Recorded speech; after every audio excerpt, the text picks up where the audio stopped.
Hey friends, and welcome to another episode of Field Notes, insights and observations for the travel marketer. On today's episode, Rachel Normansell of Yodel stops by to talk about the importance of events in 2026.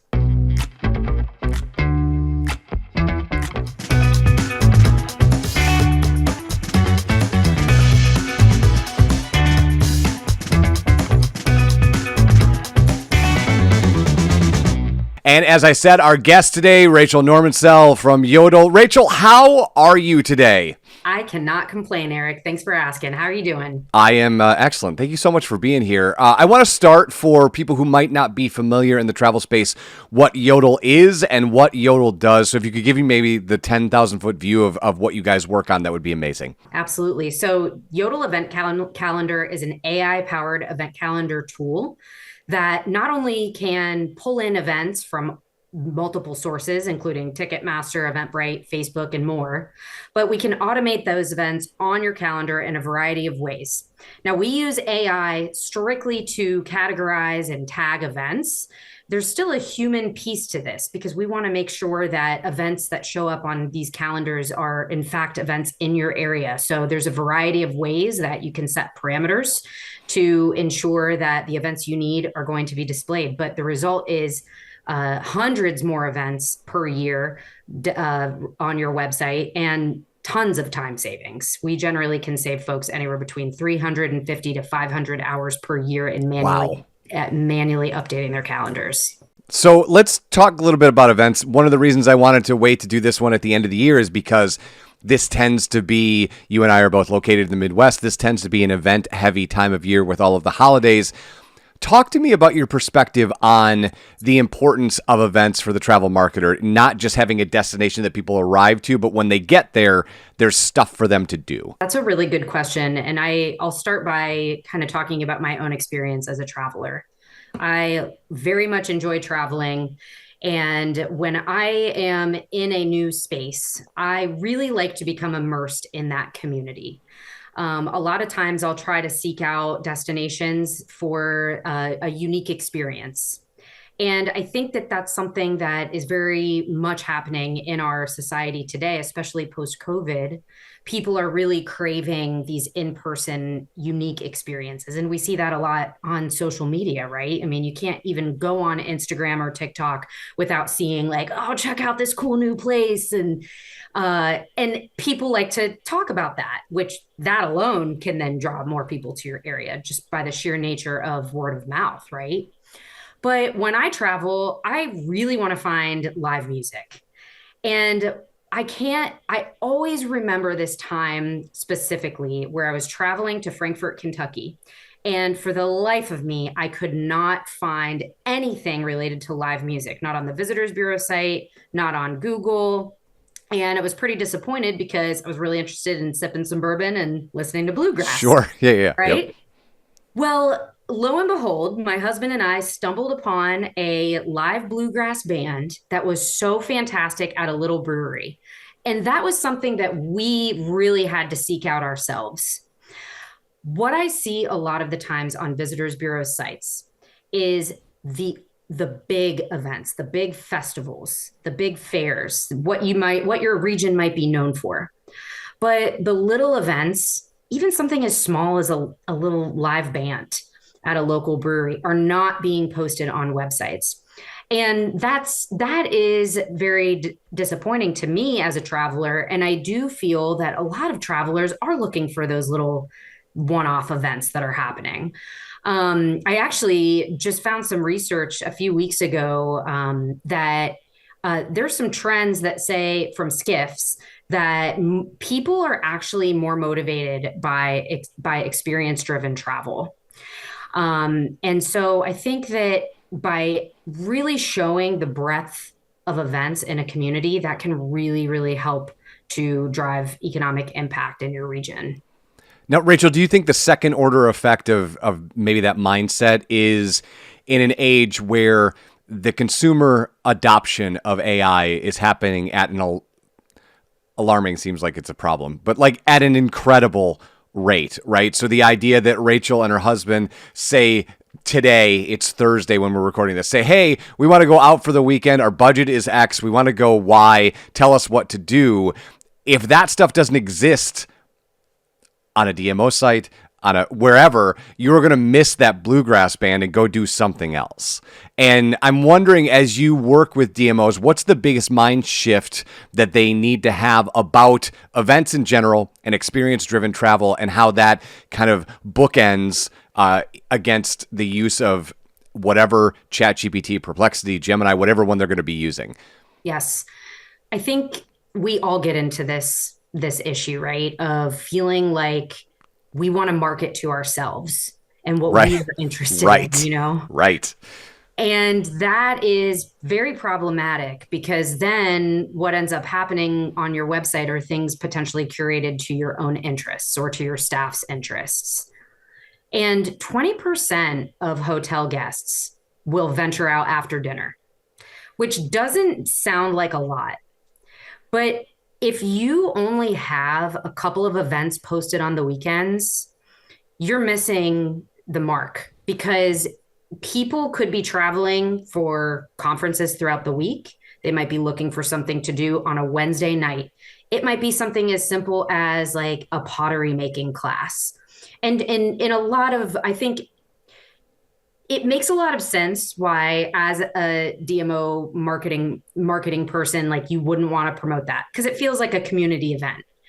But people want to be immersed in the culture and community that they're visiting.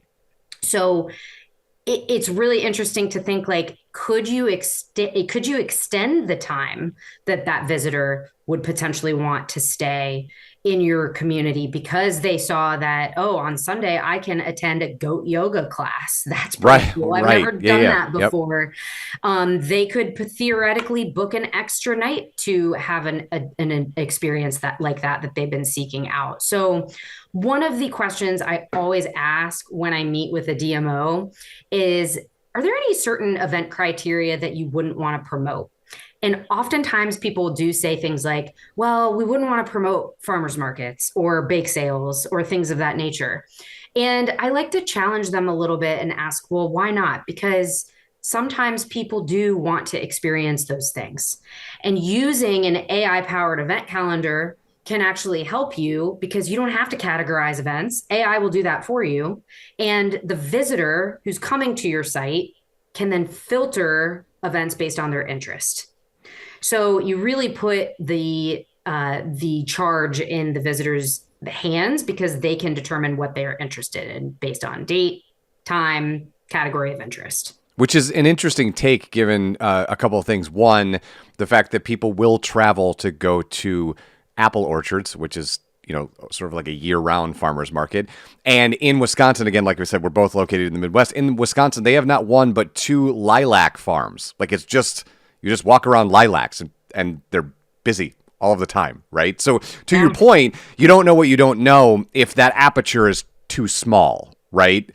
Because you're not seeing the things on the outside that people might be super interested in. So you've already mentioned two of the things that a DMO would measure in relation to events in their area and the success therein. So attendance of said event, and you mentioned hotels, so heads and beds. But what other ROI should a DMO be thinking about as we head into 2026 that they can measure, hey, we now have a wider aperture of events on our website, and that has netted us, forget the 500 hours that your platform can help them with, right? Like, because that would be a no-brainer, but what's the one that they're missing out on that they don't see from the get-go?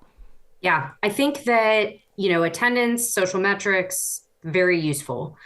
But if you are not looking at the economic impact on local businesses, hotel bookings, visitor length of stay, those are things that are directly impacted by local events. And I think you could use mobile app data. Like, I know a lot of visitors bureaus I see use tools like Visit Widget, which we love Visit Widget. We have a partnership with them. You can track attendee behavior and spending patterns with those types of tools. And really trying to see, like, are DMOs really tracking how many attendees are visiting partner attractions? Those are things that they could track to see, is this really impactful? But I mean, even things like spending at restaurants, I think, can be important Sure. Yeah, because yeah. restaurants are hosting events all the time. And I see people not wanting to post events, yeah, at local restaurants, because they think that they're too hyper local. But yet again, when someone is, in town, even for 1, 2 nights, they might be looking for something unique like that to do. I think that it's so important to really try to bring yourself outside of what you do in that community and think, well, what other things could our community have to offer? It's kind of funny because that's something I hear very often from visitors bureaus after we implement the Yodel event calendar on their site. They'll say, like, oh my gosh, I didn't even know about this event, Right. which lends to the fact that there is so much noise out there right now. You can find events on Facebook and now, ChatGPT, Perplexity can search for events. Although I have found that that's not very accurate in a lot of ways. I've tested that many times. Google, Ticketmaster, of course, but where can you really go in a community where there is truly a comprehensive list of everything to do in that community? There's Absolutely. really nowhere. I think the visitors bureaus, the DMOs of the world could potentially be that source.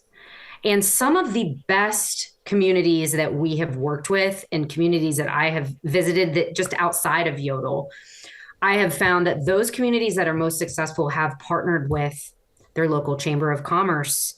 They maybe even like a community foundation, local community organizations that can really amplify the message that the DMO is a wonderful resource for visitors, yes, but also local people.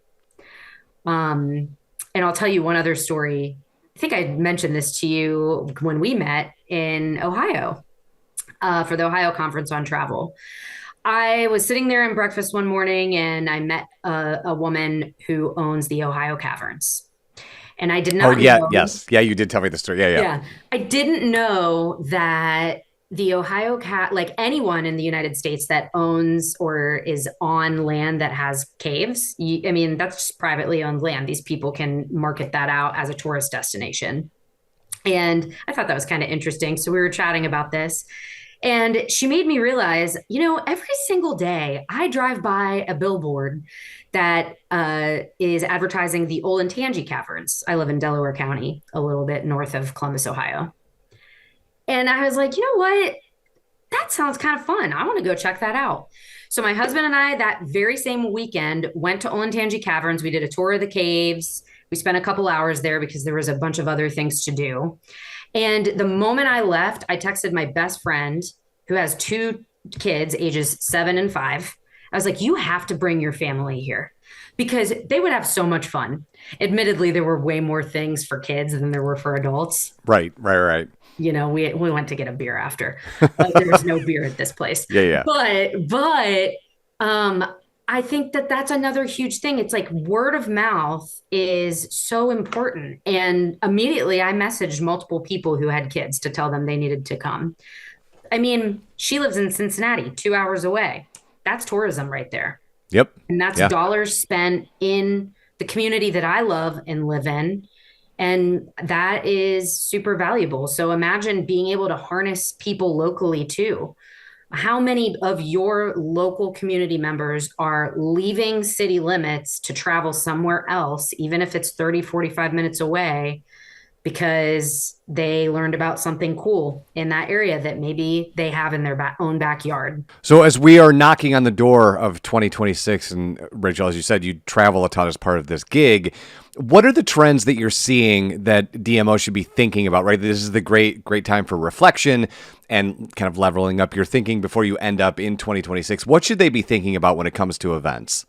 I think that the biggest thing that we are contending with right now is, to your point earlier, the aggressive pace of AI and being able to harness it for good is so important. I think that using AI directly on your website can be beneficial. I'm seeing a lot of destinations using like AI chatbots, Chatbots, yeah, yeah, yep. which I think can be very helpful. Making sure that that content, that native content is on your site. To your point earlier, like the more content that natively lives on your site, the more those chatbots such as ChatGPT, Perplexity are going to read that, potentially sending more people to your website, but then also it just getting more people in your region in general. I mentioned partnerships. I am starting to see more of these collaborations between visitors bureaus, DMOs, chambers of commerce, economic development institutions. And I do think that that type of collaboration can really be crucial when it comes to promoting local businesses, media, co-promoting events to create more of like a holistic visitor and local community member experience. So seeing those partnerships form, even just like with local businesses, is something that I think is going to emerge even more in 2026. There was actually one of our customers, I have to give a shout out to them, Seneca County. They are a partnership organization. Seneca County, Ohio, was directly in the path of the solar eclipse in April of 2024. And they did something that was so cool, so unique, that I just have to celebrate this. So this was a free event that they hosted in partnership with other businesses in town. They offered for free folks the ability to come to Seneca County to get married while the eclipse was happening. 150 couples came to get married in Seneca County, which most people probably have never heard of, little tip in Ohio, yep. Or they renewed their vows. And they were all over the country, these folks were coming in from. So while it was a free event, you have to think, well, what other things were then those people doing in Seneca County over the next few days? They were spending money in restaurants. They were potentially looking for a yoga class to do. They were looking for something fun to do after the event to celebrate their wedded bliss, you know? So what a cool driver of economic impact. I think that is something that is really important for DMOs to do in 2026. And then the final thing that I think is a trend I'm starting to see, especially here in the Midwest, is DMOs partnering with hotels, restaurants, concierge, because a lot of folks who work in boutique style hotels maybe aren't even thinking about this notion of what is there to do in my area. If the DMO can partner with even just frontline team members at a hotel, imagine that impact that can be had. Because how many times have you gone to a hotel and you ask the concierge, like, what's there to do this weekend? And they're like, I don't really know. It might be because they don't have the resources needed to provide that answer. So I am seeing more of that, and that excites me because I think that it's kind of cool to see relationships between the DMOs when they can get outside of their four walls and really get into the community. That impact is huge. Love it. Rachel, if people want to reach out to Yodel, how do they do that? What's the best way to do this? Yeah, they can go to our website, yodelevents.com, or they can reach out to me directly. My name is Rachel Normansell, and my email is rachel@yodel.today. We do free trials for communities who want to try this out. So would love to hear from anyone who might be interested. Awesome. Rachel, thanks so much. Thank you.